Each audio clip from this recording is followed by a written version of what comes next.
안녕하세요. 유튜브 채널 미국 주식 이슈워치입니다. 오늘 저희가 아주 깊이 파고들 주제는요. 바로 글로벌 핀테크의 상징적인 기업이죠. 페이팔 홀딩스, 티커 심볼은 PYPL입니다.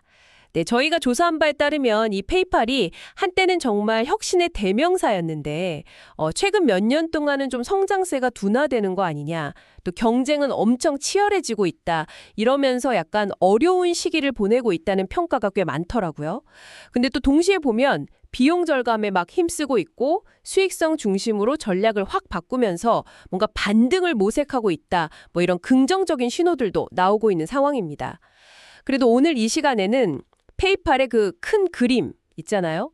핵심 비전부터 시작해서 비즈니스 모델은 어떻고 재무 상태는 탄탄한지, 또 어떤 기술력을 가지고 있는지, 그리고 투자자분들이 가장 궁금해하실 부분이죠. 앞으로 어떤 기회가 있고 또 어떤 리스크가 도사리고 있을지 정말 샅샅이 한번 파헤쳐 보겠습니다. 저는 오늘 주로 이 페이팔이 가진 강점, 잠재력, 이런 긍정적인 측면에 좀 더 초점을 맞춰서 이야기해 보려고 합니다. 네, 저는 그런 반대편 입장에서 페이팔이 지금 딱 마주하고 있는 그 냉정한 현실들, 그러니까 성장 둔화라는 게 그냥 말이 아니라 구체적으로 어떤 건지, 경쟁 압박은 또 얼마나 센 건지, 그리고 어쩌면 놓치기 쉬운 그런 잠재적인 위험 요인들은 없는지, 이런 부분들을 좀 더 집중적으로 파헤쳐 보도록 하겠습니다. 저희 목표는 페이팔에 대한 이런 다양한 시각들을 좀 균형 있게 전달해 드리는 거예요. 그래서 여러분께서 이 페이팔이라는 기업을 좀 더 입체적으로 깊이 있게 이해하시는 데 도움을 드리고자 합니다. 좋습니다. 그럼 먼저 페이팔이 그리고 있는 그 큰 그림, 비전과 성장 전략부터 긍정적인 관점에서 한번 풀어보죠. 저희가 살펴본 자료들을 보면요, 페이팔의 비전이 단순히 그냥 결제 편리하게 해줄게, 이게 아니에요. 핵심은 금융 포용, 영어로는 Financial Inclusion이라고 하죠. 이게 뭐냐면 전 세계적으로 봤을 때 은행 서비스를 제대로 이용하기 어렵거나 아예 금융 시스템에서 좀 소외된 그런 개인들, 특히 또 소상공인들 있잖아요. 이런 분들한테 디지털 금융의 문턱을 확 낮춰주겠다, 이런 겁니다. 어떻게 보면 이게 금융의 민주화다, 이렇게까지 이야기할 수 있을 것 같아요. 비전 자체는 정말 훌륭하네요. 그렇죠. 그리고 이걸 그냥 뭐 좋은 말로만 그치는 게 아니라 실제 사업이랑 딱 연결시키려는 노력이 보여요. 구체적으로는 더 많은 사람들이 더 자주 페이팔을 통해서 돈을 주고받게 만들어서요, 총 거래액, 이걸 TPV, 토탈 페이먼트 볼륨이라고 하는데, 이걸 계속 늘리고요. 동시에 운영은 더 효율적으로 해서 비용은 줄이고 결국에는 이 페이팔이라는 플랫폼 자체의 가치를 높이는 그런 방향으로 가고 있다는 분석입니다. 네, TPV 증가, 비용 효율화, 플랫폼 가치 증대, 이 세 가지로 연결되는군요. 맞습니다. 그리고 페이팔이 바라보는 시장의 크기, 이걸 보통 TAM, Total Addressable Market이라고 하죠. 이게 어마어마합니다. 단순히 그냥 온라인 쇼핑 결제, 이걸 넘어서서요, 친구한테 돈 보내는 거, 개인 간 P2P 송금이죠. 그리고 실제 가게에서 쓰는 오프라인 결제, 또 기업들끼리 거래대금 주고받는 B2B 결제, 심지어는 대출 서비스나 포인트 적립 같은 부가 서비스까지, 이게 다 합치면 수십조 달러 규모에 달하는 정말 거대한 디지털 금융시장 전체를 공략 대상으로 보고 있다는 겁니다. 수십조 달러요? 정말 목표 시장이 크긴 크네요. 네, 그렇죠. 그래서 앞으로 한 3년 정도의 성장 목표를 내놨는데 이게 상당히 야심찹니다. 보면 TPV를 매년 평균 15% 이상씩 성장시키겠다. 연 15%요? 와. 네, 그리고 지금 한 10% 내외 정도 되는 오프라인 결제 비중을 20% 이상으로 2배 가까이 끌어올리고요. 현재 활성 계정 수가 약 4억 3,800만 개 정도 되는데 이걸 5억 개 이상으로 늘리겠다, 이것도 목표고요. 또 한 사람이 1년에 페이팔을 평균 몇 번이나 쓰느냐, 이걸 TPA, Transactions per Active Account라고 하는데요. 이것도 지금보다 20%나 늘리겠다고 발표했습니다. 목표들이 정말 공격적이네요. 오프라인 확대나 계정 수 증가, TPA 증가까지? 네, 상당히 공격적이죠. 그래서 이런 목표를 달성하려고 크게 두 가지 방향으로 가는 것 같아요. 하나는 기존 핵심 고객들이 페이팔을 더 자주, 더 많이 쓰게 만드는 거고, 다른 하나는 말씀드린 오프라인 매장이라든지 기업 간 거래, B2B 시장처럼 새로운 영역으로 계속 확장해 나가는 거죠. 이게 사실상 목표가 뭐냐면 돈이 오고 가는 거의 모든 상업적 거래를 페이팔의 활동 무대로 만들겠다, 뭐 이런 포부로까지 읽힙니다. 모든 상업적 거래라. 정말 야심차네요. 그렇죠. 특히 여기서 주목해야 할 전략이 바로 슈퍼앱 전략입니다. 이게 뭐냐면 페이팔 앱 하나만 딱 있으면 결제는 당연히 기본이고요. 요즘 많이들 쓰는 선구매 후결제, BNPL이라고 하죠. 이것도 되고 암호화폐 투자 같은 것도 할 수 있고 심지어는 이자율 높은 저축 상품 같은 것까지 다 이용할 수 있게 만들겠다는 거예요. 아, 그러니까 앱 하나로 다 해결하게 만들겠다. 맞습니다. 우리 지갑에 여러 카드 꽂고 다니잖아요. 그걸 그냥 페이팔 앱 하나로 다 대체하려는 거죠. 이렇게 되면 어떤 효과가 있냐면 고객들이 페이팔에 더 많은 돈을 넣어두고 이걸 share of wallet 증가라고 합니다. 또 더 자주 쓰게 되겠죠. 그러면 결국 고객 한 명한테서 평생 얻을 수 있는 가치, 이걸 LTV, 라이프타임 밸류라고 하는데 이 LTV가 극대화될 거라는 그런 계산인 겁니다. LTV 극대화.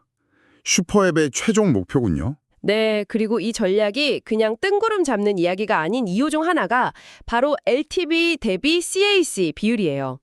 CAC는 고객 한 명을 새로 데려오는 데 드는 비용, Customer Acquisition Cost를 말하는데요. 페이팔은 워낙 브랜드 인지도가 높고 이미 사용자가 엄청 많잖아요. 그래서 다른 경쟁 핀테크 앱들보다 이 CAC가 평균적으로 40%나 저렴하다는 분석이 있더라고요. 아, 기존 인지도 덕분에 고객 확보 비용이 싸다. 그렇죠. 여기에다가 방금 말씀드린 슈퍼앱 전략으로 LTV, 즉 고객 한 명당 벌어들이는 가치를 더 높이면 보통 LTV CAC 비율이 한 3대1 정도만 돼도 와, 이거 사업 잘 된다 이렇게 보거든요. 근데 페이팔은 이게 4대1 이상으로 아주 건전해질 수 있다는 겁니다. 이건 정말 지속 가능한 성장을 위한 강력한 기반이 될 수 있는 거죠. 네, 그 금융 포용이라는 비전 정말 나무랄 데 없이 좋습니다. 저도 동의해요. 하지만 그 이상적인 비전하고 실제 비즈니스가 돌아가는 냉혹한 현실 사이에는 좀 큰 간극이 존재한다는 게 제 생각입니다. 저희가 검토한 자료들, 특히 3번이나 9번 자료 같은 걸 보면요. 페이팔을 둘러싼 경쟁 환경은 그냥 치열한 정도가 아니라 이건 뭐 거의 정글이에요, 정글. 아, 경쟁이 심하다는 건 사실이죠. 네. 애플페이나 구글페이 같은 우리가 흔히 빅테크라고 부르는 거대 IT 공룡들이 있잖아요. 얘네들이 자기들 스마트폰이나 OS 같은 자체 생태계를 무기로 해서 결제 시장을 엄청나게 파고들고 있어요. 그리고 또 스트라이프 같은 기술력이 아주 뛰어난 핀테크 기업들은 특히 기업 고객 시장에서 페이팔의 그 브레인트리 사업부를 직접적으로 위협하고 있고요. 이런 정말 피 터지는 경쟁 속에서 그냥 좋은 비전만 가지고 살아남기는 현실적으로 너무 어렵지 않나 그런 생각이 듭니다. 빅테크와 핀테크 양쪽에서 압박이 들어온다. 그렇죠. 그리고 아까 말씀하신 그 성장 목표들 있잖아요. 연평균 TPV 15% 성장, 오프라인 비중 20% 확대 이런 것들이 과연 진짜 달성 가능한 목표인지 좀 냉정하게 따져볼 필요가 있어요. 시장은 이미 상당 부분 포화 상태 혹은 성숙 단계에 접어들었다는 분석이 많고요. 특히 아까 말한 빅테크들의 공세는 페이팔에게 정말 큰 부담입니다. 걔네들의 그 막강한 자금력이나 이미 확보된 사용자 기반을 생각하면 페이팔이 제시한 목표는 글쎄요. 매우 도전적이다. 좀 좋게 말해서 그런 거고 어쩌면 그냥 희망사항에 가까울 수도 있다는 분석까지 나오고 있습니다. 목표 달성 가능성에 대한 의문이군요. 네. 그리고 그 슈퍼앱 전략도 마찬가지예요. 여러 서비스를 그냥 한 곳에 다 모아놓으면 편리할 것 같긴 하죠. 근데 그게 실제로 구현되는 과정에서 어려움, 이걸 뭐 실행 리스크라고 하는데 이게 생각보다 상당히 큽니다. 특히나 그 BNPL 서비스나 암호화폐 관련 서비스 같은 경우는요. 정보 교재가 어떻게 바뀔지 예측하기가 너무 어렵고 또 고객이 돈을 못 갚을 위험, 즉 신용 리스크를 페이팔에 직접 떠안아야 하는 문제가 생겨요. 아, 신용 리스크. 네, 이게 예전에는 페이팔의 강점 중 하나로 꼽혔던 게 뭐였냐면 위험 부담을 적게 지는 자산 경량화 모델이었거든요. 근데 BNPL 같은 걸 하면서 점점 이 모델에서 멀어지고 있는 거예요. 어떻게 보면 잠재적인 위험을 스스로 키우고 있는 셈이죠. 자산 경량화 모델과 좀 배치되는 측면이 있다. 그렇죠. 그리고 고객 획득 비용, CAC가 낮다는 점도 그냥 액면 그대로 받아들이기는 좀 어려워요. 물론 뭐 기존에 쌓아놓은 네트워크 효과 덕분에 평균적인 CAC는 낮을 수 있겠죠.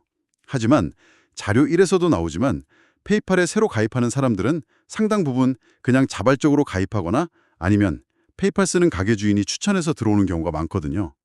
근데 경쟁이 지금처럼 이렇게 심해지고 있는데 앞으로도 계속해서 그렇게 낮은 비용으로 신규 고객을 쭉 확보할 수 있을까요? 저는 좀 회의적입니다. 결국 마케팅 비용을 더 많이 쓸 수밖에 없는 상황으로 갈 가능성이 높아 보여요. 신규 고객 확보 비용 증가 가능성. 네. 그리고 실제 숫자가 이런 우려를 좀 뒷받침해 줍니다. 가장 최근 실적인 2025년 2분기 자료 4를 보면요. 활성 계정 수가 늘긴 늘었는데 증가율이 고작 2%에 그쳤어요. 2%. 네, 예전에 뭐 두 자릿수씩 성장하던 때랑 비교하면 솔직히 좀 초라한 수준이죠. 이것만 봐도 페이팔이 지금 새로운 사용자를 끌어들이는데 얼마나 어려움을 겪고 있는지 명확하게 알 수 있는 부분입니다. 비전은 정말 원대하고 멋있지만 현실의 벽은 생각보다 훨씬 높다는 걸 보여주는 그런 지표라고 생각합니다. 네, 경쟁이 치열하다는 점, 그리고 성장세가 예전 같지 않다는 점은 분명히 저희가 인지하고 넘어가야 할 현실입니다. 하지만 그럼에도 불구하고 저는 페이팔의 비즈니스 모델 자체의 강점, 그리고 재무 상태, 특히 최근 보여주고 있는 이 수익성 개선 노력을 보면요, 긍정적인 부분이 훨씬 더 크다고 생각합니다. 우선 페이팔은 기본적으로 은행하고는 좀 달라요. 자산 경량화 모델을 추구한다고 아까 말씀드렸는데 이게 무슨 말이냐면 직접 막 대규모를 돈을 빌려주고 그 위험을 다 떠안는 방식이 아니라 주로 결제가 이루어질 때마다 거기서 수수료, 이걸 테이크 레이트라고 부르는데 이 수수료를 받는 방식으로 돈을 번다는 거죠. 덕분에 투입한 자본 대비해서 수익을 얼마나 잘 냈는지를 보여주는 지표들이 아주 뛰어납니다. 아, 자산 경량화 모델의 효율성이 높다. 그렇죠. 예를 들어서 자기자본 이익률, ROE라고 하죠. 이게 보통 20%에서 25% 수준이에요. 일반적인 은행들이 보통 한 10% 내외인 걸 생각하면 훨씬 높은 수치죠. 총자산 이익률, ROA 역시 5%에서 7% 정도로 은행들이 한 1% 안팎인 것과는 비교가 안 됩니다. 자료 2에 잘 나와 있는데 이게 바로 자산을 최대한 가볍게 가져가는 모델의 효율성을 극명하게 보여주는 거라고 할 수 있습니다. ROE, ROA가 은행 대비 월등히 높군요. 네, 수익 구조 자체도 굉장히 탄탄해요. 전체 매출의 약 90%가량이 이런 안정적인 거래 수수료에서 나오고요. 더 중요한 건 이 거래에서 남기는 이익률, 그러니까 거래 마진율이라고 하는데 이게 무려 55%에서 65%에 달한다는 분석입니다. 자료 2에 따르면요, 정말 높은 마진율이죠. 와, 거래 마진율이 5, 60% 되면 엄청나네요. 그렇죠. 게다가 영업 레버리지 효과도 상당히 긍정적입니다. 이게 뭐냐면 매출이 늘어날 때 이익이 얼마나 더 크게 늘어나는지를 보여주는 건데요. 페이팔 같은 경우는 총 거래액, 즉 TPV가 10% 늘어나면 영업이익은 그것보다 더 큰 11%에서 14% 정도 증가하는 그런 구조를 가지고 있다고 합니다. 이것도 자료 2에 나오는 내용인데 그만큼 비용 관리가 잘 되고 있다는 뜻이고 성장이 바로 이익 증가로 아주 효율적으로 연결된다는 의미입니다. 매출 증가보다 이익 증가가 더 크다. 효율적이네요. 네, 바로 이런 구조적인 강점들이 최근 실적에서 정말 빛을 발하고 있는 모습입니다. 2025년 2분기 실적, 자료 4를 보시면 정말 인상적인데요. 매출은 작년 같은 기간보다 5% 성장해서 1분기에 플러스 1%였던 것보다 속도가 더 붙었고요. TPV도 6% 늘었습니다. 근데 진짜 놀라운 건 뭐냐면 주당 순이익, non-GAAP EPS라고 하죠. 이게 시장 예상치가 1.30달러였는데 이걸 훌쩍 넘어서 1.40달러를 기록했어요. 이게 작년 같은 기간보다 무려 18%나 증가한 수치입니다. 18%요? 와, 매출 성장률 플러스 5%보다 훨씬 높네요. 그렇죠. 매출 성장률의 3배가 넘는 이익 성장을 보여준 겁니다. 이것뿐만이 아니에요. 총 거래액에서 페이팔이 실제로 가져가는 마진 금액, 이걸 트랜잭션 마진 달러, 줄여서 TM 달러라고 하는데 이것도 TPV 증가율 플러스 6%보다 더 높은 7% 증가했고요. 영업이익, 비갭 기준도 13%나 늘었습니다. 이게 뭘 의미하냐면 한마디로 페이팔이 추진하고 있는 수익성 중심 전략이 제대로 먹히고 있다는 명백한 증거라는 거죠. 그냥 덩치만 키우는 게 아니라 내실을 다지는 데 성공하고 있다는 겁니다. 아, 수익성 개선 효과가 확실히 나타나고 있다. 네, 이런 자신감을 바탕으로 페이팔은 2025년 전체 연간 주당 순이익, non-GAAP EPS 전망치, 이걸 가이던스라고 하죠. 이것도 기존보다 올려잡아서 5.15달러에서 5.30달러 사이로 제시했습니다. 자료 4에 나오죠.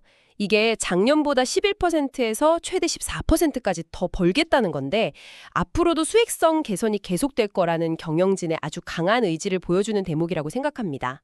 가이던스까지 상향 조정했군요. 네. 그리고 현금 창출 능력도 정말 막강합니다.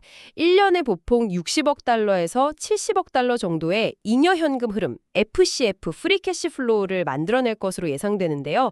자료 4에서 그렇게 보고 있죠. 이 풍부한 현금을 바탕으로 당장 2분기에만 해도 15억 달러어치 자사주를 사들였어요. 이렇게 주주들에게 이익을 돌려주는데도 아주 적극적인 모습을 보이고 있습니다. FCF가 연 60, 70억 달러면 정말 대단하네요. 자사주 매입도 하고. 그렇죠. 마지막으로 꼭 짚고 넘어가야 할 게 밸류에이션, 즉 현재 주가가 기업 가치에 비해서 싼지 비싼지를 따져보는 건데요. 지금 페이팔의 주가 수익 비율 PE가 한 14배 후반 정도 됩니다. 자료 3에서 그렇게 분석하는데요. 이게 과거 페이팔 PE 평균이 30배가 넘었던 걸 생각하면 엄청나게 낮은 수준이고요. 또 비슷한 업종의 다른 기업들 평균 PE가 자료 7에 따르면 약 21.5배 정도인데 이것과 비교해도 훨씬 낮습니다. PE가 14배 후반이면 확실히 과거 대비 업계 대비 낮긴 하네요. 네. 그래서 많은 분석가들이 뭐라고 하냐면 그동안의 성장 둔화 우려가 이미 주가에 너무 과도하게 반영이 되어서 오히려 지금이 싸게 살 수 있는 기회다. 즉, 가치주로서의 매력이 부각된다는 분석이 많습니다. 자료 3, 7, 9 모두 이런 맥락을 지지하고 있죠. 특히 자료 6에서 분석한 내용이 흥미로운데요. 만약 페이팔 경영진이 가상으로 1억 달러 규모의 자사주를 매입하겠다고 발표한다면 실제 재무적인 효과는 그렇게 크지 않음에도 불구하고 이 발표 자체만으로 주가가 19%나 폭등할 수 있다는 시나리오를 제시했어요. 이게 뭘 의미하냐면 시장이 우리 회사 주식 지금 너무 싸다라는 경영진의 메시지를 얼마나 강력하게 받아들일 준비가 되어 있는지를 보여준다는 거죠. 이런 경영진의 자신감과 현재의 저평가 상태를 고려하면 일부 분석가들이 제시하는 목표 주가 84달러 같은 것도 충분히 설득력이 있어 보입니다. 네, 2분기 실적, 특히 그 주당 순이익 EPS 성장률이 18%나 나온 건 분명히 눈에 띄는 성과입니다. 저도 인정합니다. 하지만 그 숫자 이면을 좀 더 자세히 들여다보면 여전히 불안한 요소들이 꽤 많이 보입니다. 우선 페이팔의 비즈니스 모델을 마냥 자산 경영화라고만 보기에는 이제 좀 무리가 있다는 지적이 있어요. 자료 2에서도 그 점을 지적하는데요. 예를 들어서 BNPL, 선구매, 후결제 같은 신용 기반 서비스를 점점 늘리면서 페이팔은 필연적으로 고객이 돈을 제때 갚지 못할 위험, 즉 신용 리스크에 직접적으로 노출될 수밖에 없거든요. 이건 더 이상 그냥 단순한 결제 중개 플랫폼이 아니라 마치 금융기관처럼 어느 정도 리스크를 직접 떠안는 하이브리드 모델로 변해가고 있다는 신호로 읽힐 수 있습니다. 아, BNPL 때문에 신용 리스크가 증가한다? 그렇죠. 그리고 이 신용 리스크라는 게 얼마나 큰 부담이 될 수 있는지는 자료 2의 분석이 잘 보여주는데요. 만약에 경기가 좀 안 좋아져서 대출 연체율이 딱 1%포인트만 오른다고 가정해도 페이팔 그룹 전체의 순이익이 2%에서 최대 4%까지 감소할 수 있다는 추산이 나옵니다. 금액으로 따지면 이게 연간 거의 1억 달러에서 1억 8천만 달러 규모가 될 수도 있다는 거예요.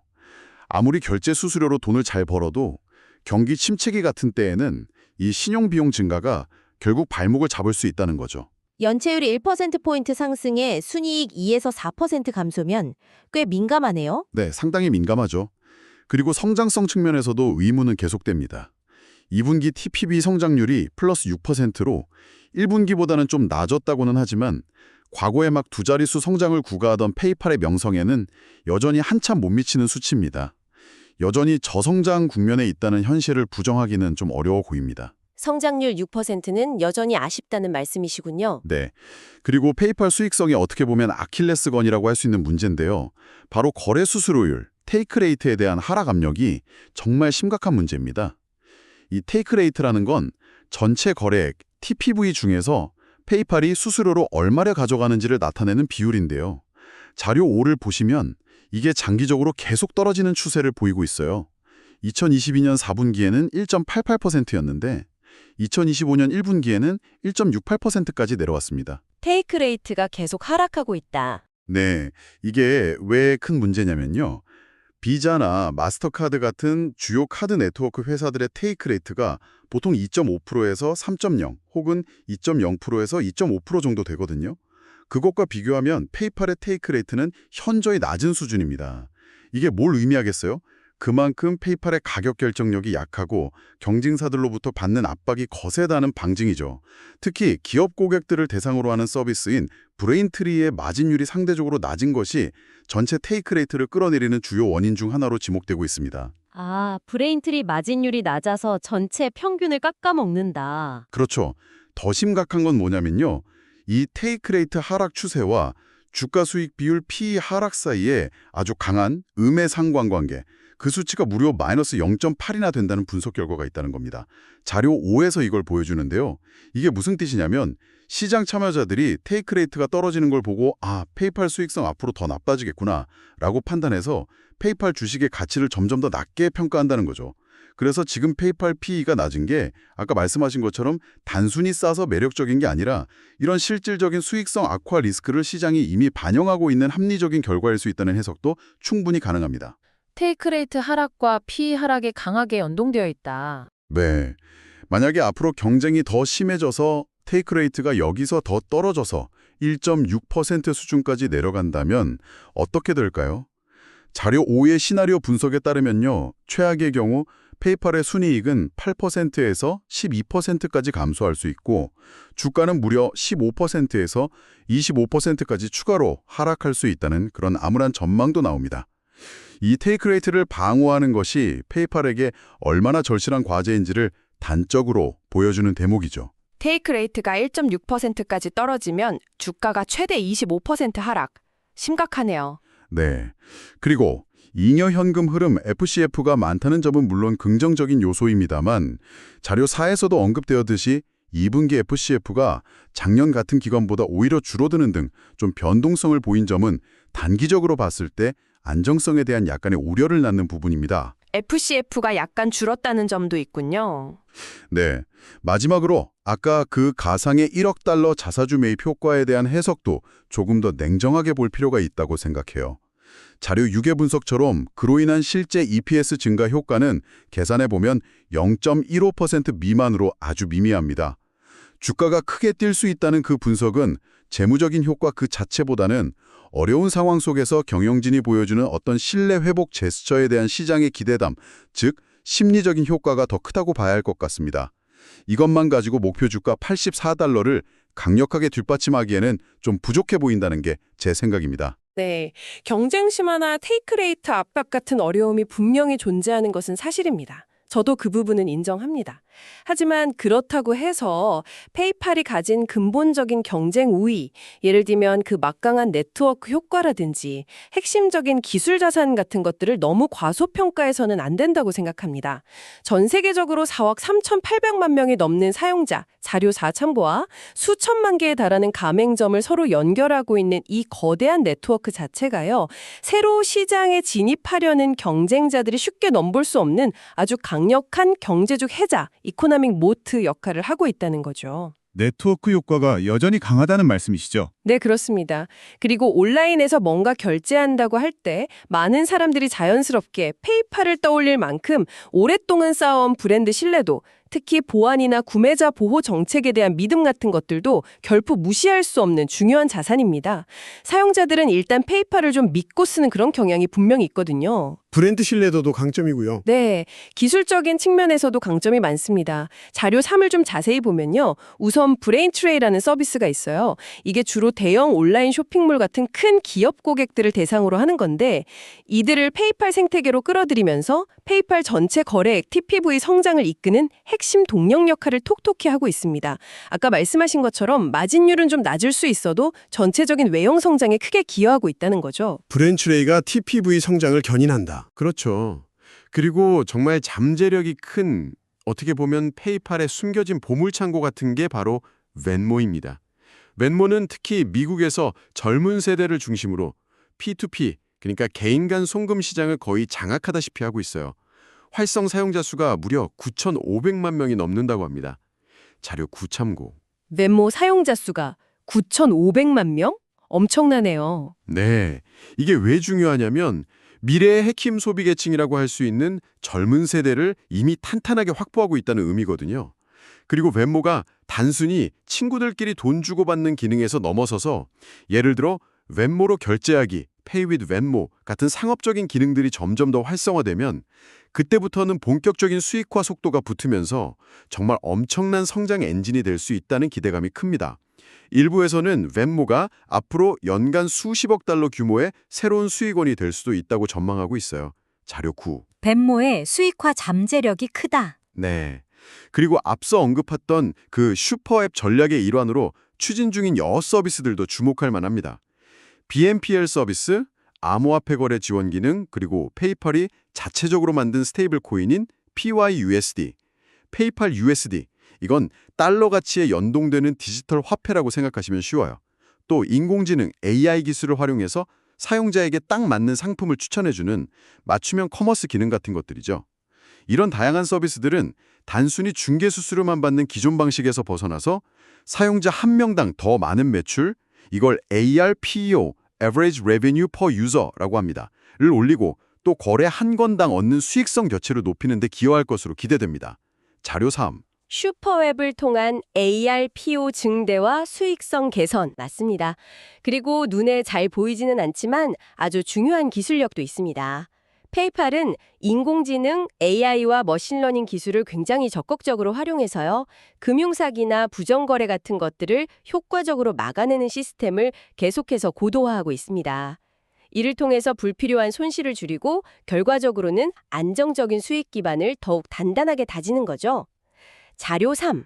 AML 기반의 리스크 관리 시스템도 중요하죠. 그렇죠. 이런 모든 혁신들이 그냥 하늘에서 뚝 떨어지는 게 아닙니다. 페이팔은 매년 정말 막대한 금액을 연구개발 R&D에 쏟아붓고 있어요. 2025년 2분기, 딱 한 분기 동안에만 약 7억 6,700만 달러, 우리 돈으로 거의 1조 원에 가까운 돈을 R&D에 투자했습니다. 자료 3. 이걸로 아까 말씀드린 PYUSD 같은 신제품 개발하고 새로운 결제 방식 도입하고 AI 기술 더 강화하고 보안 시스템 업그레이드하고 이렇게 미래를 위한 투자를 정말 꾸준히 하고 있는 겁니다. 저는 이 덴모가 가진 엄청난 잠재력과 이렇게 지속적으로 이루어지는 기술 투자를 보면 페이팔의 미래 성장 가능성은 여전히 활짝 열려 있다고 생각합니다. 네, 페이팔이 가지고 있는 그 네트워크 효과나 브랜드 인지도, 또 브레인트리나 벤모 같은 기술 자산들은 분명 무시할 수 없는 강점인 건 맞습니다. 하지만 문제는 그 강점들이 예전만큼 강력한 힘을 발휘하지 못하고 있다는 그런 신호들이 자꾸 나타나고 있다는 점이에요. 자료 3하고 9에서 공통적으로 지적하는 가장 큰 위험 요인은 역시나 아까도 말씀드렸지만 점점 더 치열해지고 있는 그 경쟁 환경입니다. 경쟁 환경이 가장 큰 문제다. 네, 특히 애플페이나 구글페이 같은 그 빅테크들의 공세가 정말 매섭습니다. 자기들 스마트폰에 기본으로 탑재되어 있는 그 편리함, 그리고 강력한 자체 생태계를 무기로 해서요. 온라인 쇼핑, 마지막 결제 단계에서 페이팔 말고 그냥 애플페이로 결제해야지, 구글페이로 해야지 하는 사용자를 아주 빠르게 늘려가고 있어요. 이게 왜 심각하냐면 페이팔의 가장 핵심적인 사업 영역이라고 할 수 있는 브랜디드 체크아웃, 그러니까 페이팔로 결제하기 버튼을 누르는 그 시장을 직접적으로 잠식하는 행위거든요. 결제 과정에서 페이팔이 그냥 통째로 배제될 가능성이 점점 커지고 있다는 거죠. 이게 결제 마찰을 유발하고 전환율을 떨어뜨릴 수 있다는 우려가 나옵니다. 아, 빅테크들이 브랜디드 체크아웃 시장을 잠식한다. 그렇죠. 그리고 기업 고객들을 대상으로 하는 그 백엔드 결제 처리 시장에서도 경쟁은 정말 극심합니다. 아까 페이팔의 성장 엔진 중 하나라고 말씀하셨던 그 브레인트리 말이죠. 거기는 스트라이프 같은 아주 강력한 기술 기반 경쟁사와 정말 힘겨운 싸움을 벌이고 있습니다. 근데 진짜 문제는 뭐냐면 이 브레인트리 사업부의 수익성이 회사 전체 평균보다 상대적으로 낮다는 점이에요. 자료 3하고 9 모두 이 브레인트리의 낮은 마진율이 회사 전체의 수익성, 특히 아까 계속 문제라고 지적했던 그 테이크 레이트를 갉아먹는 주요 요인 중 하나라고 지적하고 있습니다. 이거 거래 TPV는 늘려줄지 몰라도 회사 전체 이익에는 오히려 부담이 될 수도 있다는 그런 역설적인 상황인 거죠. 브레인트리가 TPV는 늘리지만 수익성에는 부담이 된다. 네. 그리고 페이팔이 최근에 전략 방향을 좀 바꿨잖아요. 예전처럼 무작정 사용자 수, 액티브 어카운트를 늘리는 것보다는 기존 사용자 한 명 한 명으로부터 더 많은 수익을 짜내는 전략, 즉 ARPU, 사용자당 평균 매출 증대에 집중하겠다는 건데요. 이것도 사실 불확실성을 안고 있는 전략입니다. 자료 9에서는 이 전략 전환이 과연 기존의 성장 둔화를 충분히 만회할 만큼 효과를 낼 수 있을지, 그리고 이 과정에서 마케팅 비용 같은 것들은 과연 효율적으로 잘 관리될 수 있을지에 대해서 좀 의문을 제기하고 있습니다. 그러니까 전략을 바꾸는 것 자체가 또 다른 종류의 리스크가 될 수 있다는 이야기죠. 전략 전환의 효과와 효율성에 대한 의문. 맞습니다. 그리고 금융 서비스를 이것저것 자꾸 늘리면서 필연적으로 따라오는 규제 리스크도 점점 더 커지고 있다는 점을 간과해서는 안 됩니다. 자료 3에서도 언급된 것처럼 예를 들어 자금 세탁 방지, AML, 그러니까 불법 자금의 흐름을 막기 위한 여러 규제들이나 개인정보 보호 관련 규제 같은 것들을 지키기 위한 비용이 계속해서 늘어날 수밖에 없고요. 또 관련된 법적 분쟁에 휘말릴 위험도 항상 존재합니다. 서비스를 확장하면 할수록 규제 당국의 감시망은 더 촘촘해질 수밖에 없는 구조거든요. 규제 준수 비용과 법적 리스크 증가. 네. 마지막으로 제가 생각하기에 가장 근본적인 문제일 수도 있는데요. 페이팔의 가장 강력한 무기라고 여겨졌던 그 네트워크 효과 자체도 혹시 예전 같지 않은 건 아닌가 하는 의심을 좀 해봐야 한다는 겁니다. 경쟁자들이 워낙 많아지면서 소비자들이나 가맹점주들이 페이팔 말고도 선택할 수 있는 좋은 대안들이 많이 생겨났잖아요. 이게 결과적으로 페이팔이 누려왔던 어떤 독점적인 지위나 가격 결정력을 점점 약화시키고 있을 수 있다는 거죠. 앞서 제가 계속 지적했던 그 테이크레이트의 지속적인 하락세, 자료 5, 9 참고가 바로 그 가장 강력한 증거가 될 수 있습니다. 한때는 정말 철옹성 같았던 페이팔의 경제적 해자가 조금씩 침식되고 있을 가능성을 배제할 수 없다는 겁니다. 네, 여러 가지 리스크 요인들이 지적되었습니다. 그 부분들 충분히 고려해야 할 것 같습니다. 그럼에도 불구하고 저는 최근 실적의 흐름과 앞으로의 전망을 볼 때 긍정적인 면을 좀 더 많이 보고 싶습니다.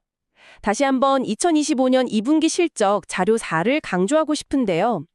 시장의 예상을 훨씬 뛰어넘는 주당 순이익 EPS 성장률 플러스 18%를 보여주고 심지어 연간 실적 전망치까지 상향 조정한 곳은 이게 단순히 그냥 일회성으로 반짝하고 좋아진 게 아니라 페이팔이라는 기업이 지금 구조적인 변화, 즉 턴어라운드의 초임에 들어섰다는 아주 강력한 신호일 수 있다고 해석하고 싶습니다. 턴어라운드의 시작 신호일 수 있다. 네, 실제로 페이팔은 지난 4분기 연속으로 시장의 EPS 예상치를 계속해서 뛰어넘는 실적을 내놓고 있습니다.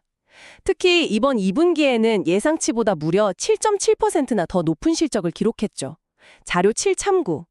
이건 페이팔 경영진이 시장에 약속한 것 이상을 실제로 해낼 능력이 있다는 점, 그리고 어쩌면 가이던스를 좀 보수적으로 제시하고 있다는 점에 대한 신뢰감을 주는 부분입니다. 4분기 연속 EPS 서프라이즈는 인상적이긴 하네요. 그쵸. 그리고 성장의 내용, 즉 질적인 측면도 점점 좋아지고 있다는 점을 봐야 합니다. 자료 4와 5를 종합해서 보면 전체 활성 계정수 증가율 플러스 2% 자체는 좀 낮지만 총 거래액 TBP 플러스 6%나 특히 핵심 사용자들이 얼마나 더 자주 거래하는지를 보여주는 지표 핵심 TP의 XPSP 기준 플러스 4%는 계정수 증가율보다 더 높게 성장하고 있습니다. 이게 뭘 의미하냐면 그냥 무작정 사용자 수만 늘리는 양적 성장에서 벗어나서 실제로 돈을 더 많이 쓰고 더 자주 이용하는 그런 충성 고객과의 관계를 강화하는 방향, 즉 질적 성장으로 나아가고 있다는 긍정적인 해석이 가능합니다. 양적 성장에서 질적 성장으로의 전환 시도. 네, 그리고 곧 발표될 3분기 실적 10월 28일 예정에 대한 기대감도 조심스럽게 가져볼 만하다고 생각합니다. 자료 7에 따르면 그동안 진행해온 비용 절감 노력이나 효율성 개선 작업들이 계속해서 효과를 발휘하면서 긍정적인 실적 흐름이 3분기에도 이어질 수 있다는 전망이 나오고 있습니다. Q3 실적에 대한 기대감도 있다. 네. 만약에 이런 긍정적인 시나리오가 실제로 현실화된다면 주가에는 어떤 영향을 미칠까요? 자료 8에서 제시한 불시나리오, 즉 가장 긍정적인 시나리오 분석을 보면요. 3분기 TBP 성장률이 10%를 넘고 테이크레이트가 0.88% 이상을 잘 유지해주고 영업이익률도 23% 이상 나오고 분기 FCF도 18억 달러 이상으로 아주 좋게 나온다면요. 이런 좋은 지표들이 다 충족될 경우 실적 발표 이후에 주가가 7%에서 최대 10%까지 상승할 수 있다는 그런 예측도 있습니다. 만약 이렇게 된다면 많은 분석가들이 목표 주가를 올리고 매수나 비중 확대 같은 긍정적인 투자 의견을 낼 가능성이 아주 높겠죠. 불 시나리오 달성 시 70% 주가 상승 가능성. 네, 그리고 아까 잠깐 언급했던 그 가상의 자사주 매입 발표 시나리오 자료 6에서 제시된 목표 주가 84달러라든지 아니면 자료 9에서 여러 분석가들이 추정하는 페이팔의 내재 가치, 인트린직 밸류 범위가 대략 80달러에서 110달러 사이라고 나오거든요.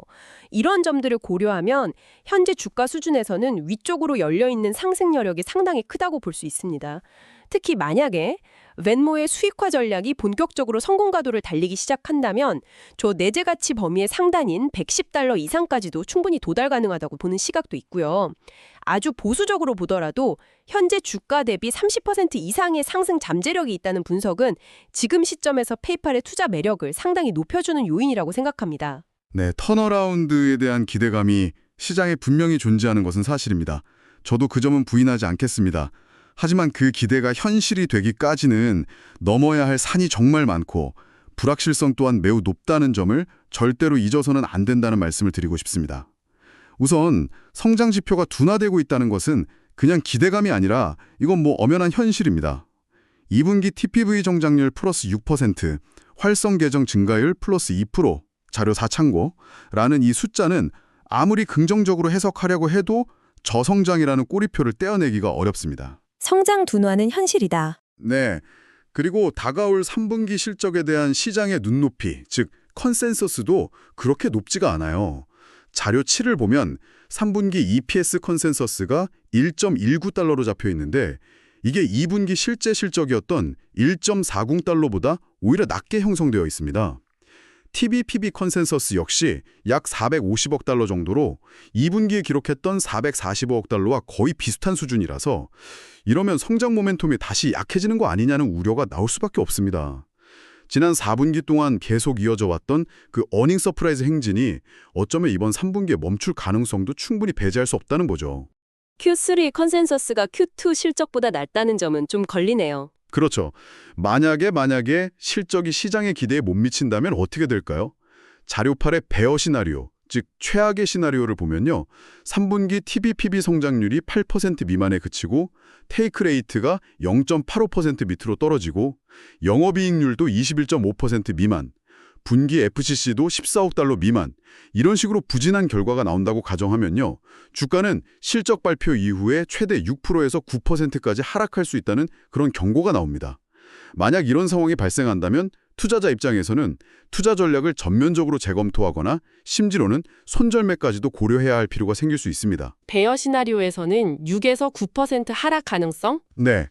그리고 제가 아까부터 계속 강조했던 그 테이크 레이트 민감도를 다시 한번 떠올려 보십시오.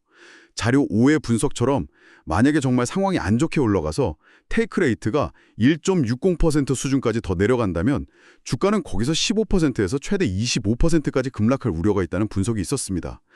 턴어라운드를 기대하고 투자했다가 예상치 못한 큰 손실을 볼 수도 있다는 거죠. 네, 시장 자체가 느끼고 있는 불확실성도 상당합니다. 자료 8에 따르면 페이팔 실적 발표를 앞두고 옵션 시장에서 예상하는 주가의 변동성, 이걸 내재 변동성, Implied Volatility, IV라고 하는데 이게 무려 55%에 달한다고 합니다. 55%요? 굉장히 높네요. 네, 매우 높은 수준이죠. 이게 뭘 의미하냐면 시장 참여자들이 이번 실적 발표 결과에 따라서 주가가 위로든 아래로든 아주 크게 움직일 것으로 보고 있다는 뜻입니다. 특히 만약 TPV나 테이크 레이트 같은 핵심 지표들이 시장 기대에 못 미치게 실망스럽게 나올 경우에는 옵션 시장이 통계적으로 예상하는 하루 변동폭 약 3.46%를 훨씬 넘어서는 큰 폭의 하락이 나타날 수도 있다는 점을 염두에 두어야 합니다. 큰 변동성에 대비해야 한다. 그렇죠. 결국 제가 드리고 싶은 말씀은 단기적으로 비용을 좀 절감하거나 이익률을 개선하는 그런 노력과는 별개로 페이팔이 근본적으로 마주하고 있는 위협들, 즉 애플페이 같은 강력한 경쟁자와의 구조적인 싸움, 그리고 수익성의 핵심 지표인 테이크 레이트에 대한 지속적인 하락 압력 같은 문제들은 앞으로도 계속될 가능성이 높다는 겁니다. 자료 9 참고, 섣부른 낙관론에 기대기보다는 이런 리스크들을 충분히 인지하고 신중하게 접근하는 것이 필요한 시점이라고 생각합니다. 네, 오늘 저희가 정말 깊이 있게 살펴본 것처럼 페이팔이라는 기업은 한편으로는 강력한 브랜드 파워와 전 세계 수억 명의 사용자를 연결하는 거대한 네트워크, 그리고 상대적으로 자산을 가볍게 가져가는 비즈니스 모델에서 나오는 높은 수익성, 또 벤모라는 확실한 미래 성장 동력 같은 여러 가지 매력적인 요소들을 분명히 가지고 있습니다. 특히 최근 경영진이 수익성 개선에 강하게 집중하면서 실제로 2분기 실적 호조라든지 연간 가이던스 상향 조정 같은 긍정적인 결과물들을 만들어내고 있다는 점은 충분히 주목할 만한 부분입니다. 더불어 현재 주가 수준은 과거 역사적인 평균이나 동종 업계와 비교했을 때 현저히 낮은 수준이어서 밸류에이션 매력 또한 부각되고 있는 상황이고요. 하지만 그 밝은 면의 이면에는 둔화되고 있는 성장세라는 무거운 현실과 애플, 구글 같은 거대 IT 기업들과의 점점 더 힘겨워지는 경쟁, 또 핵심 수익성 지표인 테이크레이트가 계속해서 하락 압력을 받고 있다는 점, 그리고 BNPL 같은 신규 사업을 확장하면서 필연적으로 따라오는 신용 리스크 증가라는 만만치 않은 과제들이 놓여 있습니다. 새롭게 추진하고 있는 성장 전략들이 과연 시장의 우려를 불식시키고 성공적으로 안착할 수 있을지에 대한 불확실성도 여전히 존재하고요.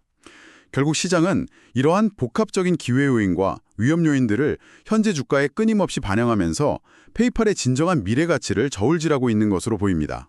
네, 오늘 저희는 저희가 조사한 다양한 자료들을 바탕으로 페이팔이라는 기업이 가진 밝은 면과 또 동시에 어두운 면을 최대한 가감없이 전달해드리고자 노력했습니다. 긍정적인 가능성과 또 냉정한 현실 사이에서 청취자 여러분께서 이 페이팔이라는 기업을 보다 균형 잡힌 시각으로 바라보시는데 오늘 저희의 이야기가 조금이나마 도움이 되었기를 바랍니다. 네, 오늘 저희가 논의한 내용은 오직 정보 제공을 목적으로 제작되었으면 특정 주식이나 종목에 대한 투자 추천이나 매수 또는 매도 권유가 아님을 다시 한번 명확히 말씀드립니다. 모든 투자 결정과 그에 따른 결과에 대한 책임은 전적으로 청취자 본인에게 있다는 점을 꼭 기억해 주시기 바랍니다. 또한 본 콘텐츠를 제작하는 과정에서 AI 기술이 활용되었을 수 있습니다. 따라서 제공된 정보 중에는 의도치 않은 오류나 사실과 다른 내용이 포함되어 있을 가능성도 있다는 점을 유념하여 주시면 감사하겠습니다.